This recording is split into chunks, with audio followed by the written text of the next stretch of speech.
नमस्कार, आप देख रहे हैं न्यूज 18। मैं हूं आपके साथ मेनका चौधरी। खबर उत्तराखंड से। सल्ट विधानसभा उपचुनाव के लिए काउंटिंग चल रही है। बीजेपी प्रत्याशी को बढ़त। बीजेपी के महेश जीना 600 वोटों से आगे चल रहे हैं। पहले राउंड में बीजेपी प्रत्याशी 600 वोटों से आगे हैं, जबकि कांग्रेस की उम्मीदवार गंगा पंचोली अभी पीछे चल रही हैं। महेश जीना को 2119 वोट मिले हैं, जबकि कांग्रेस की गंगा पंचोली को 1509 वोट ही मिले हैं। 600 वोटों से पहले राउंड की काउंटिंग में आगे चल रहे हैं बीजेपी के उम्मीदवार। बीजेपी और कांग्रेस के बीच कांटे की टक्कर इस सीट पर। वैसे तो कुल 7 उम्मीदवार चुनाव मैदान में सल्ट विधानसभा उपचुनाव के लिए, लेकिन बीजेपी और कांग्रेस के बीच ही कांटे की टक्कर है। किशन जोशी हमारे सहयोगी इस वक्त हमारे साथ मौजूद है। किशन, इस वक्त जो चीजें देखने को मिल रही है, क्या फैक्टर काम करता नजर आ रहा है अब जब काउंटिंग में नतीजे दिखने लगे हैं? मेनका, हमने पहले ही आशंका जताई थी कि सुरेंद्र जीना जो उनके भाई थे महेश जीना के, उनके निधन के बाद लोगों में जो है सिंपैथी थी और सिंपैथी वोट ही जो है जीना को पड़े हुए हैं। इससे साफ है कि जो अनुमान लगाए जा रहे थे कि जीना किस तरह से जीत सकते हैं करके, अभी पहले राउंड 600 वोट आगे होने से इससे तय किया जा रहा है कि जीना जो है काफी लीड ले सकते हैं। किशन, कुल कितने राउंड की काउंटिंग होनी है यहाँ पर? मेनका 12 राउंड की काउंटिंग होनी है। 13 टेबल लगे हुए हैं। 151 बूथ बनाए गए थे जिन पे जो है मतदान हुआ है। तो 12 राउंड पूरे होने के बाद ही परिणाम घोषित किए जाएंगे। मेनका, पिछली बार की बात करें, 2017 में गंगा पंचोली और सुरेंद्र जीना आमने सामने थे। सुरेंद्र जीना जीत गए थे, लेकिन गंगा पंचोली ने कांटे की टक्कर दी थी तब उन्हें वहां पर। क्या इस बार वो कांटे की टक्कर की स्थिति भी दिख रही है या नहीं?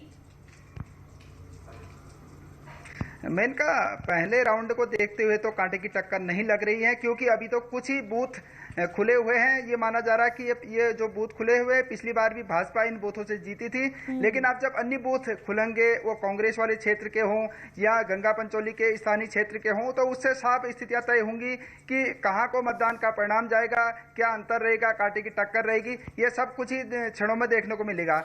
और बिल्कुल, और सल्ट विधानसभा उपचुनाव ये कितना मायने रखती है ये सीट बीजेपी और कांग्रेस के लिए, इस बात से हम अंदाजा लगा सकते हैं कि सीएम ने यहां पर रैलियां की। पूर्व मुख्यमंत्री हरीश रावत ने रैलियां की कांग्रेस प्रत्याशी के लिए, जनसभाएं की, और उसके बाद अब ये यहां के जो नतीजे होंगे 2022 के विधानसभा चुनाव पर, इस एक सीट का जो नतीजा होगा कितना असर डाल सकता है? बिल्कुल, मेनका ये मानो कि अगर कांग्रेस को बढ़त मिलती है, मामूली अंतर से कांग्रेस हारती है, तो कांग्रेस को लगेगा हाँ भाई, जनता का मूड अभी भी जो है परिवर्तन होने को हो रहा है। जब काफी अच्छे मतों से भाजपा जीतेगी तो भाजपा को लगेगा कि जो हमने 4.5 साल का काम किया है, जनता उससे खुश है, जनता ने इसी को देखते हुए हमें वोट दिया। ये बिल्कुल माना जा रहा है और इसे जो है 2022 से पहले का अंतिम राउंड माना जा सकता है। बीजेपी ये भुना सकेगी कि हमारे काम को देखते हुए लोगों ने हमारा साथ दिया, ये बात बीजेपी कह सकती है। गरिमा दौसानी हमारे साथ जुड़ चुकी हैं, नेता कांग्रेस इस वक्त हमारे साथ हैं। गरिमा जी, एक बार फिर गंगा पंचोली, और ये वो जगह है सल्ट जहां पर महिलाओं के अधिकार को लेकर कई बार बात और आवाज उठती रही है। आपने महिला उम्मीदवार पिछली बार भी उतारा था, इस बार भी वही चुनाव मैदान में है और 600 वोट से पीछे चल रही हैं, क्या कहेंगे आप? देखिए, चुनाव नतीजे जो भी हो, हमारे केंद्रीय नेतृत्व ने ये निर्णय लिया है कि सभी लोग इस वक्त जिस तरह के हालात देश के साथ चल रहे हैं और चारों तरफ हमारी का जिस तरह से प्रकोप है, उसको मद्देनजर रखते हुए हमारी पार्टी के सीनियर लीडरशिप ने ये डिसाइड किया है कि हम इस वक्त चुनाव नतीजों कोई डिस्कशन पार्टी की तरफ से नहीं रखना चाहेंगे। चुनाव के नतीजे जो भी होंगे, जनता का जो भी हमारे लिए निर्णय होगा, हमें सर्वोपरि होगा। हाँ, लेकिन गरिमा जी, रैलियां तो हुई ना, जनसभाएं तो हुई। हरीश रावत ने भी यहाँ पर जनसभाएं की, एक दिन में 3 जनसभाएं की, तो ठीक है, आपका कहना ठीक है, लेकिन आज के हालात और तब के हालात में बहुत फर्क था। इसलिए मैं माफी के साथ आपसे कहना चाहूंगी कि इस वक्त देश को हम सब की जरूरत है और काफी लोगों ने अपने प्रियजन खोए हैं। तो मुझे लगता है इस वक्त चुनावी चर्चा में प्रतिभाग ना करने का मेरी पार्टी का निर्णय बिल्कुल सटीक निर्णय। गरिमा जी, ये जो संवेदना इस वक्त आप जाहिर कर रही हैं और इस बात का एहसास हमें है कि क्या हालात देश में हैं, और जाहिर सी बात है सम्मान आपकी इस संवेदना वाले भाव का, लेकिन एक सवाल तो रहेगा, अब जब काउंटिंग हो रही है तो नतीजे तो आएंगे ही। इलेक्शन हो चुका है, वोटिंग हो चुकी है, काउंटिंग हो रही है, तो उसका क्या असर आने वाले दिनों में होना है, उसका विश्लेषण भी होगा।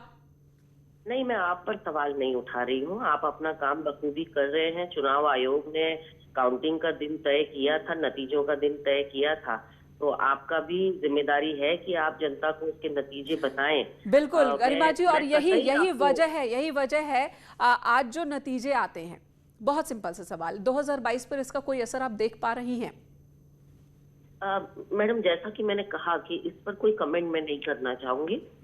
मैं कांग्रेस पार्टी के निर्णय से आपके नतीजे दिखाने को कतई जोड़कर नहीं देख रही हूँ। आप निश्चित तौर पर जो आप अपना काम कर रहे हैं वो करिए, लेकिन पार्टी ने कोई निर्णय लिया है तो मुझे उसके साथ चलना पड़ेगा। तो आप नतीजों पर फिलहाल टिप्पणी नहीं करना चाहती हैं। गरिमा जी, धन्यवाद इस वक्त न्यूज़ 18 से बात करने के लिए। पूरा सम्मान जो आपकी भावनाएं और जो बात आपने कही कि इस वक्त उत्तराखंड सल्ट विधानसभा उपचुनाव 600 वोट से इस वक्त आगे चल रहे हैं बीजेपी के उम्मीदवार, कांग्रेस के उम्मीदवार इस वक्त पीछे चल रही हैं।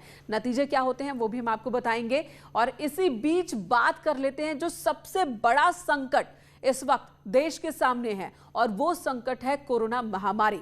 उत्तराखंड की बात करें तो बीते शनिवार को कोरोना के 5493 नए संक्रमित केसेस सामने आए हैं। इसके साथ ही एक्टिव केसेस की संख्या पूरे प्रदेश में इस वक्त 51,127 हो चुकी है। आज 3,644 मरीज ठीक भी हुए जो कि डिस्चार्ज हुए बीते 24 घंटे में। 107 लोगों की जान कोरोना की वजह से चली गई।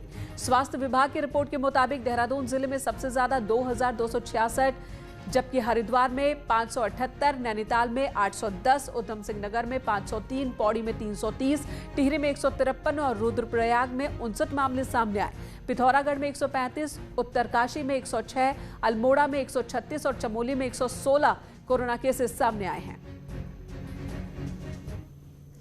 देहरादून से बड़ी खबर, पूरे राज्य में कोविड कर्फ्यू आज रहेगा। बाजार बंद रहेंगे, जरूरी सामान की दुकानें ही खुलेंगी, और कई शहरों में एक हफ्ते का जो कर्फ्यू लगा हुआ था उसका आज आखिरी दिन है। और ये भी उम्मीद, अनुमान कि आज कर्फ्यू को बढ़ाने का एक फैसला भी लिया जा सकता है, ये ऐलान भी हो सकता है। कई जिलों के डीएम इस पर विचार कर रहे हैं, और वहां के हालात को देखते हुए इस तरह का फैसला डीएम के स्तर पर लिया जा सकता है। और राज्य में कोरोना संक्रमण के बढ़ते मामलों को देखते हुए राज्य सरकार ने रविवार को पूरे राज्य में कर्फ्यू लगाने की बात कही है, जिसका असर देहरादून में मिला जुला ही देखने को मिल रहा है। आज भी लोग बेपरवाह नजर आए हैं, सड़कों पर बिना मास्क के लोग दिख रहे हैं, जबकि उनको समझाने के लिए जो प्रशासन की टीम सड़कों पर मौजूद है, लोगों को समझा रही है, चालान काटे जा रहे हैं, एक्शन लिया जा रहा है। बावजूद उसके आज की स्थिति में भी, आज की तारीख में भी इन महोदय को देखिए बिना मास्क के किस तरह से घर से निकले हैं, और चालान भी काटे जा रहे हैं पुलिस की ओर से। बढ़ते मामलों को देखते हुए राज्य सरकार ने रविवार को पूरे राज्य में कर्फ्यू लगाया है, जिसका मिला जुला असर देहरादून में भी देखने को मिल रहा। अभी हम खड़े हैं देहरादून के घंटाघर पे, आप देख सकते हैं कि यहाँ पे पुलिस ने बैरिकेटेड किया है, और जो लोग आ रहे हैं उनसे पूछा जा रहा है कि आप किस वजह से निकल रहे हैं। और कई लोग जो बिना वजह से यहाँ से घूमते हुए निकल रहे हैं तो पुलिस उन पर सख्त कार्रवाई भी कर रही है। लेकिन एक दूसरी तस्वीर आपको दिखा सकता हूँ कि मेरे राइट हैंड में आप देख सकते हैं कि कुछ लोग यहाँ पे बैठे हैं, पूरी पंचायत लगाए के बैठे हैं।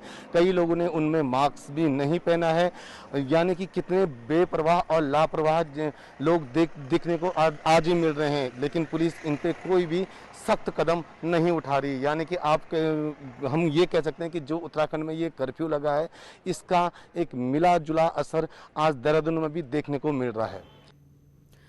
तो कहीं लापरवाही है तो कहीं कंफ्यूजन है, जिसकी वजह से कर्फ्यू का पालन ठीक से नहीं हो पा रहा है। और इसी बीच सरकार ने एक बड़ा फैसला लिया है कि जो लोग बिना वजह घूमते पकड़े जाते हैं, कर्फ्यू के दौरान बाजारों में नजर आते हैं, तो उनके खिलाफ कड़ा कदम उठाया जाएगा।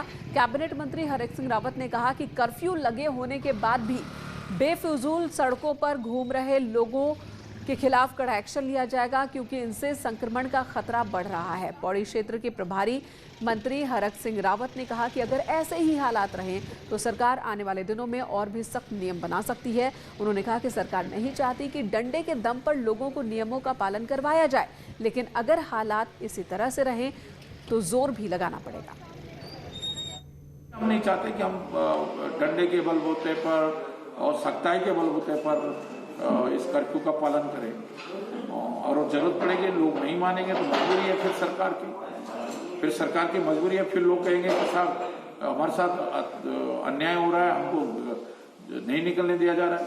तो मैं आज अब मैं तो आपके चैनल के माध्यम से सबसे निवेदन करना चाहता हूँ कि भैया आपने पहले भी पिछले 1 साल में सरकार का सहयोग किया है, अब भी सरकार का सहयोग करें, तभी अपने आप को आप सुरक्षित रख सकते हैं।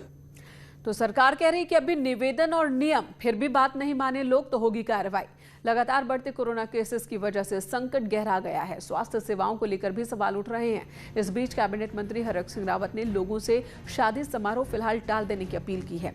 उन्होंने कहा कि संक्रमण लगातार बढ़ता जा रहा है, जिसकी वजह से हालात बिगड़ रहे हैं, लिहाजा लोग सहयोग करें और शादी विवाह के कार्यक्रम कुछ दिन के लिए संभव हो सके तो टाल दें। मैं हाथ जोड़ के विनती कर रहा हूं सब लोगों से, पूरे जनपद के लोगों से, ये आपका पूरे समाज पर, पूरे जिले पर आपका उपकार होगा, पूरे प्रदेश पर आपका उपकार होगा अगर आप अपनी शादी को कुछ समय के लिए टाल दें। जब सामान्य स्थिति हो जाएगी फिर शादी भी हो गई, सब समारोह फिर होंगे। ब्रेक के लिए रुकेंगे, तुरंत लौटेंगे, बने रहे हमारे साथ।